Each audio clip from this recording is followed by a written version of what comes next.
Hey Troy community, it's that time of year again when we ask you to come out and vote on next year's school budget as well as our Board of Education elections. That vote is Tuesday, May 20th from 7:30 a.m. to 8 p.m. It's been a very difficult budget development process this year. In fact, I would say over my 12 years as superintendent, it's been one of the most difficult processes. The largest source of money we get from the state, our foundation aid, came in at a minimum 2% increase.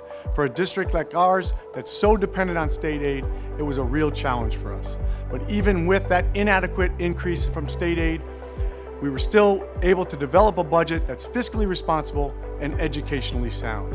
Fiscally responsible, meaning we're always thinking of you, the taxpayers, when we're developing our budget. We understand that people are overburdened, and we certainly don't want to add to that burden.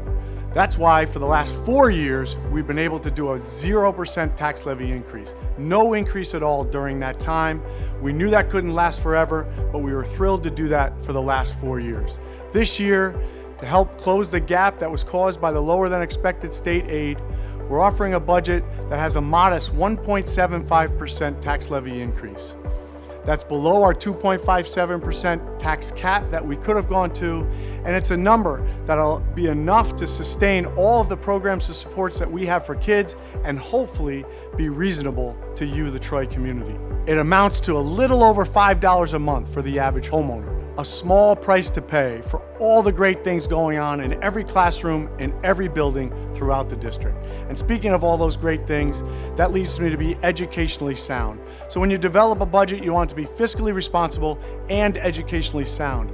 Educationally sound meaning that every student, each and every one of them, gets the supports and resources they need to help them reach their full potential and achieve success. And this budget will allow us to do just that. This budget does include a reduction of about 10 positions district-wide, but all of those positions were reduced through attrition and not layoffs. And even with not refilling those positions, again, this budget allows us to maintain all of the programs and supports we have in place for students, from our academic programs, including our small class sizes at the elementary level, right up through our college credit-bearing classes at the high school, where our graduates earn upwards of 25 and 30 credits towards their college degree while still at Troy High School. It also includes all our athletics and extracurricular clubs and activities, as well as our high-performing music and art programs. All of it maintained in this year's budget. Our kids thrive and succeed in and out of the classroom, and the achievements and accomplishments of our students are a source of pride for all of us in Troy. This budget will allow all of those successes and accomplishments to continue and to grow.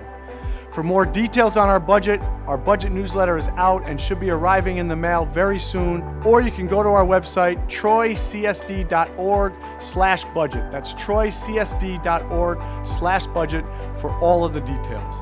Again, we're incredibly proud of all the great things going on in the district, and we've developed a budget that will allow all of that to continue and for us to even get better.